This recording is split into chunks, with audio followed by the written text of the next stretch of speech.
Hello learners, welcome to the world of Unfold You, the one and only one platform on which you can discover your hidden potential. I am Savita Chauhan, your mathematics mentor. Let's unfold a very interesting type of a function, that is transcendental function. So in transcendental function, we'll discuss about the two special type of a function, that is exponential function and a logarithmic function. So let's start first with the exponential function. What are exponential function? A function f from r to r which is defined by fx is equals to b की power x. Yes, b की power x, where the value of b is greater than 0 but it cannot be 1. It cannot be 1. Okay, it is called an exponential function. इसे बोलते हैं exponential function. मतलब कोई भी function fx जो b की power x formation का होगा, जहाँ पे b एक ऐसा कांस्टेंट होगा जिसकी वैल्यू ग्रेटर देन 0 होगी बट इट कांट बी 1, उसे बोलते हैं एक्सपोनेंशियल फंक्शन. फॉर एग्जाम्पल, हम लोगों ने छोटी क्लासेस में बहुत बार पढ़ा है 2 की पावर x, कुछ इस तरीके से हम पढ़ा करते थे. a की पावर b, कुछ ऐसे पढ़ा करते थे हम. वहां पे a की पावर b हुआ करता था कांस्टेंट की पावर कांस्टेंट. यहाँ पर हम कांस्टेंट की पावर कांस्टेंट नहीं बोलेंगे. यहाँ पे क्या होगा कि कोई b की पावर में x आ रहा है where x is a variable.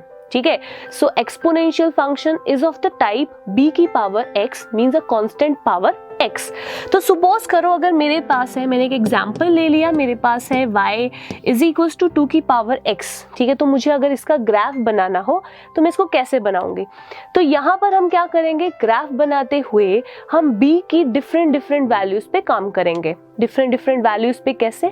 So let us suppose हम b की डिफरेंट वैल्यूज पे किस तरीके से काम करें. ध्यान से देखो, अगर b ग्रेटर देन 1 हो या फिर अगर b की वैल्यू 0 से 1 के विद इन लाई कर रही हो तो इसका ग्राफ जो है वो अलग अलग बनेगा. वो कैसे?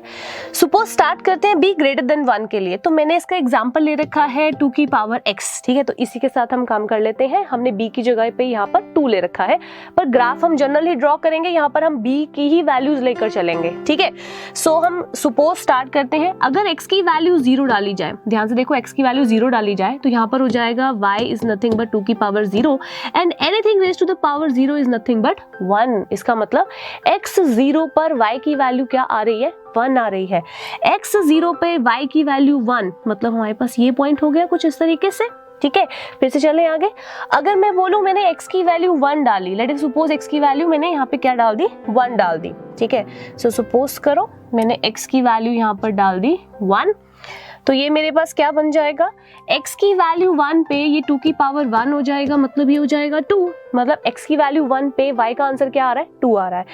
x की वैल्यू 1 पे y का आंसर 2 आ गया, मतलब कुछ ये पॉइंट हमारे पास बन जाएगा. ठीक है. वैसे ही अगर x की वैल्यू में -1 ले लूं, एक नेगेटिव भी ले लेते हैं. अगर x की वैल्यू -1 ले ली जाए तो मेरे पास क्या बन जाएगा? y बन जाएगा 2 की पावर -1, जिसे हम बोल देंगे हाफ. मतलब हमारे पास क्या हो जाएगा? x की वैल्यू -1 पे ये वैल्यू आ जाएगी हाफ. x की वैल्यू -1 पे ये वैल्यू आ जाएगी हाफ. तो देखो यहाँ पर मेरे पास कुछ इस तरीके से यहाँ पॉइंट बन जाएगा. तो देखो ये जो कर्व है वो कुछ इस तरीके से हमारे पास बन जाएगी. ठीक है. कर्व देखो हमारे पास कैसे बन रही है? कुछ इस तरीके से बन रही है. अब यहाँ पे होगा क्या, जितनी x की वैल्यू में नेगेटिव में पुट करती रहूंगी उतना ये ग्राफ डिक्रीज करता चला जाएगा. क्यों? जैसे मैंने पुट की x की वैल्यू -1, तो ये बन गया, यहाँ पे ये क्या बना? 2 की पावर -1 मतलब हाफ. अगर मैं पुट कर दूं x की वैल्यू -2 तो ये क्या बन जाएगा? 2 की पावर -2 दैट इज 1/2 की पावर 2 दैट इज 1/4. और डिक्रीज हो गया. तो ये धीरे धीरे और डिक्रीज करता चला जाएगा. बट जैसे ही मैं x की पॉजिटिव वैल्यूज को इसके अंदर पुट करती चली जाऊंगी वैसे ही ये क्या करेगा? धीरे धीरे इंक्रीज करता चला जाएगा. तो ये ग्राफ मेरे पास कुछ इस तरीके से बन जाएगा. ठीक है. तो ध्यान से देखते हैं, मैंने आपको कहा था कि मैंने b की जगह पे 2 लिया है, पर हम जनरल ग्राफ b के लिए ही बनाएंगे. तो मैंने यहाँ पे देखो b ही लिखा है. पॉइंट मेरा बेसिक था 1,2. पॉइंट मैंने 1,2 लिया था, पर मैंने यहाँ पर b की जगह पे क्या लिख दिया है? 2 लिख दिया है. और ये जो कर्व है वो कहाँ से पास कर रही है? 0,1 से पास कर रही है.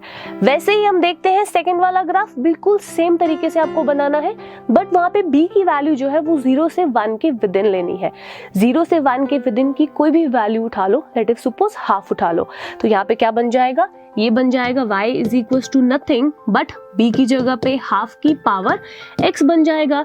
जैसे मैंने ये चीज बनाई वैसे ही आपको क्या करना है, उसको भी बनाना है। तो देखो वो जो कर्व है वो हमारे पास कुछ इस डायरेक्शन में बन जाएगी, ठीक है। तो आप बना के देख सकते हैं, उसमें x की वैल्यू को सब्स्टिट्यूट कीजिए। इंपॉर्टेंट पॉइंट क्या है, दोनों के दोनों ग्राफ y के 0,1 पॉइंट से ही पास करेंगे। यहाँ पर क्या हो जाएगा, ये कुछ इस डायरेक्शन में पास कर जाएगा और वहां पर वो कुछ इस डायरेक्शन में पास कर जाएगा। अब यहाँ देखो हमारे पास फिर से क्या चीज होगी, x की पॉजिटिव वैल्यूज के लिए ये धीरे धीरे क्या करता चला जाएगा, डिक्रीज करता चला जाएगा। क्यों? क्योंकि x की वैल्यू 1 डालने पर y का आंसर हाफ होगा, x की वैल्यू 2 डालने पे y का आंसर 1/2 की पावर 2 दैट इज 1/4 हो जाएगा। तो वो क्या हो गया, वैल्यू डिक्रीज कर गई। तो बेसिक यहाँ पे क्या हुआ, ये जो ग्राफ है वो यहाँ पे डिक्रीज करता चला जा रहा है, ठीक है। धीरे धीरे यहाँ पे क्या करेगा, डिक्रीज करेगा। पर ध्यान से एक बात सुन लेना बच्चे, ये जो कर्व है वो कभी भी एक्स एक्सिस को टच नहीं करेगी। सिमिलरली यहाँ पर भी ये एक्स एक्सिस को टच नहीं करेगी, ठीक है। तो वैसे ही देखो ये इंक्रीज का ग्राफ भी कुछ इस डायरेक्शन में बन जाएगा। तो इसे हम क्या बोलते हैं, एक्सपोनेंशियल फंक्शन। अच्छा, दोनों ग्राफ में सबसे पहले देखते हैं डोमेन क्या है और रेंज क्या है। तो डोमेन की बात करते हैं सबसे पहले। डोमेन मतलब हमने x की कौन कौन सी वैल्यू का यूज किया है, सारी की सारी वैल्यूज का यूज किया है। कोई वैल्यू हमने छोड़ी है? बिल्कुल भी नहीं, सारी की सारी वैल्यूज का यूज किया है। इसका मतलब इसकी डोमेन हमारे पास क्या बन रही है, ठीक है, ध्यान से देखो। डोमेन हमारे पास क्या बन रही है इसकी, all real. Yes, domain is nothing but all real, सारा का सारा रियल हम यहाँ पे यूज कर रहे हैं। और रेंज जो है वो हमारे पास क्या बन रही है, रेंज बन रही है 0 से इंफिनिटी। देखो y की ये सारी वैल्यूज का हमने यूज किया है, नेगेटिव का यूज नहीं किया। इंपॉर्टेंट बात कि y की वैल्यू 0 यहाँ पर पॉसिबल नहीं है। ये जो पॉइंट है y की वैल्यू 0, x की वैल्यू 0 पे, ये पॉइंट यहाँ पर पॉसिबल नहीं है, ठीक है। तो हमारे पास यहाँ पे डोमेन हो जाएगी ऑल रियल, रेंज हो जाएगा 0 से इंफिनिटी, ठीक है। नेक्स्ट बात करते हैं next type of a function की, जिसे बोलते हैं लॉगरिथमिक फंक्शन। बच्चे बेसिकली ये जो दो फंक्शन है वो एक दूसरे के रेसिप्रोकल बोल सकते हैं या इनवर्स बोल सकते हैं, ठीक है। जब हम एक्सपोनेंशियल फंक्शन को थोड़ा ट्रांसफॉर्म कर देते हैं तो वो लॉग में चेंज हो जाता है और लॉग जो है वो एक्सपोनेंशियल में चेंज हो जाता है। So basically they are reverse process of each other और inverse of each other. So यहाँ पे हमारे पास क्या है, देखो एक स्पेशल नोटेशन है, y is equals to fx is equals to log. ध्यान से देखना, इसे बोलेंगे log x to the base a। Base में यहाँ पे क्या है, a है, ठीक है। कहता है इज अ लॉगरिथमिक फंक्शन, जहां पे कंडीशन एक गिवन है कि x की वैल्यू हमेशा ग्रेटर देन 0 होगी। अंदर वाला जो फंक्शन होता है बच्चे वो हमेशा ग्रेटर देन 0 होगा। जो बेस है, ठीक है, इसे बोलते हैं बेस। ये जो बेस है ये हमेशा ग्रेटर देन 0 होता है और इसकी वैल्यू कभी भी 1 नहीं होगी। ये इसकी डेफिनेशन की कंडीशन है, ठीक है, कि log of x base a अगर हमारे पास हो या log base a of x हो, एक ही बात है, जैसे मर्जी पढ़ लो इसे, ठीक है। तो यहाँ पर हमारे पास क्या है कंडीशन, x हमेशा ग्रेटर देन 0 होगा, a हमेशा ग्रेटर देन 0 होगा और a कांट बी 1। तो मैं log को थोड़ा सा आपको रिलेट करवा देती हूँ एक्सपोनेंशियल के साथ, ठीक है। कैसे, लेट अस सपोज हमने अगर मैं लिख दूं कि मेरे पास है 2 की power 3 is equals to 8। Let us suppose मैंने लिखा है 2 की पावर 3 इज इक्वल्स टू 8, तो ये कुछ एक्सपोनेंशियल फॉर्मेशन बन रही है मेरे पास। तो 2 की पावर 3 इज इक्वल्स टू 8 अगर मैंने लिखा है तो मैं इस चीज को अगर लॉग में कन्वर्ट करना चाहती हूँ, इस रिप्रेजेंटेशन को अगर मैं लॉग में कन्वर्ट करना चाहती हूँ तो मैं इसको कैसे लिखूंगी, ध्यान से देखना। मैं इस चीज को लिखने वाली हूँ लॉग, ठीक है, ध्यान से देख लो, ये बन रहा है लॉग बेस 2। ये जो 2 है उसे हम बेस में लिखते हैं, ये जो वैल्यू है इसे हम यहाँ पे लिखते हैं x की जगह पे, और इसका आंसर जो आता है वो है 3, ठीक है। कुछ रिलेट कर पा रहे हो, यहाँ पर लिखा था 2 का क्यूब इज इक्वल्स टू 8, तो इसे अगर मैं लॉग में कन्वर्ट करना चाहती हूँ तो मैं क्या लिखूंगी, लॉग बेस 2 8, आंसर इज 3। और इसे बोले तो हम कहते हैं 2 की ऐसी कौन सी पावर को रेस करोगे कि आंसर आ जाए 8। तो 2 की पावर कौन सी रेस करने पे आंसर 8 आता है? 3 रेस करने पर आंसर 8 आता है। तो इसका आंसर बन जाएगा 3। तो हम इस रिप्रेजेंटेशन को बोल देते हैं, सपोज अगर मेरे पास है ये a की पावर, सपोज n ले लेते हैं, which is equals to x, ठीक है। तो मैंने इसे इसमें कन्वर्ट किया है, तो अब इसको हम कैसे लिख सकते हैं? It can be written as log, देखो 2 था a, तो यहाँ पे हो जाएगा बेस a। 8 की जगह पे मैंने यहाँ पे लिखा था, तो यहाँ पे 8 की जगह पे हमारे पास क्या है? x, और आंसर मेरे पास क्या आ रहा है? n क्या था मेरे पास? ध्यान से देख लो, यहाँ पे वैल्यू क्या थी? 3, तो ये मेरे पास हो गया n। तो ध्यान से देखो, इस चीज को मैंने इस फॉर्मेशन में रिप्रेजेंट किया है, ठीक है। बस यहाँ पे मैंने n की जगह पे उसे क्या चीज लिया है? y लिया है। तो आप इसको किसी भी तरीके से ट्रांसफॉर्म कर सकते हो। सो आई होप आपको log जो है कैसे ट्रांसफॉर्म किया जाता है एक्सपोनेंशियल से, वो क्लियर हो गया हो। तो आप, ये तो मैंने एक सच एग्जाम्पल दी है, आप इसके अलावा भी इसके ऊपर वर्कआउट कर सकते हो कोई भी एक्सपोनेंशियल वैल्यू को उठा के, ठीक है। सो नेक्स्ट बात कर लेते हैं। ये तो हमने प्रॉपर डेफिनेशन की उसकी, कि this is nothing but the definition of logarithmic function. Next देखते हैं, नेक्स्ट हमारे पास क्या है? जैसे हमने एक्सपोनेंशियल में किया था कि वहां पर हमने 2 फंक्शंस बनाए थे b की वैल्यू के लिए, वैसे ही लॉगरिथम में भी हम 2 वैल्यूज के लिए ग्राफ बनाते हैं। एक वैल्यू जब a की वैल्यू 0 से 1 के विद इन लाई करती है, और एक जब a की वैल्यू ग्रेटर देन 1 हो। तो इन दोनों के लिए ग्राफ अलग अलग बनेगा। जैसे एक्सपोनेंशियल में बना था अलग अलग, वैसे यहाँ पे भी अलग अलग बनेगा। तो लेट अस सपोज स्टार्ट करते हैं, ठीक है। अगर a की वैल्यू सपोज करो मैं 0 से 1 ले रही हूँ, तो मैं हाफ ले लेती हूँ, ठीक है। हाफ से शुरू कर लेते हैं। तो सपोज इस पे काम करते हैं, ये मेरे पास हो जाएगा log। तो मैंने a की जगह पे यहाँ पर क्या सपोज किया था? हाफ, ठीक है। हाफ लेके चलेंगे पर ग्राफ जनरली बनेगा, तो यहाँ पे हो जाएगा मेरे पास हाफ, ये रहेगा x और ये क्या रहेगा? y, ठीक है। यहाँ तक हो गया मेरे पास। अब शुरुआत करते हैं। सपोज मैं यहाँ पे क्या कर देती हूँ, x की वैल्यू, ध्यान से एक पॉइंट याद रखेंगे कि log के अंदर कभी भी x की जगह पे 0 पुट नहीं करते हैं, उसे बोलते हैं अनडिफाइंड। यस, log के अंदर 0 हो, log 0 बोले, बेस कुछ भी हो, तो उसे हम क्या बोलते हैं? अनडिफाइंड। इसका मतलब ये जो पॉइंट है बच्चे, वो कभी भी इन्वॉल्व नहीं होगा। मतलब कर्व जो है वो इस पॉइंट के लिए तो वैलिड हमारे पास है ही नहीं है। x की वैल्यू 0 आप नहीं डाल सकते हो, ठीक है। फिर चलते हैं, तो स्टार्ट करते हैं। सपोज x की जगह मैं हाफ डाल देती हूँ, तो ये मेरे पास हो जाएगा log base half of half. तो हम क्या बोलेंगे? हाफ की कौन सी पावर रेस करने पर हाफ आएगा? तो हाफ की 1 पावर रेस करने पर हमारे पास क्या हो जाएगा? हाफ आ जाएगा। तो यहाँ पे हमारे पास क्या हुआ? x की वैल्यू हाफ डालने पे y की वैल्यू 1 आ गई। x की वैल्यू हाफ डालने पे y की वैल्यू हमारे पास क्या बन गई? 1 आ गई। मतलब ये पॉइंट जो है वो कुछ यहाँ कहीं आ जाएगा, ठीक है। सिमिलरली हमारे पास क्या हो जाएगा?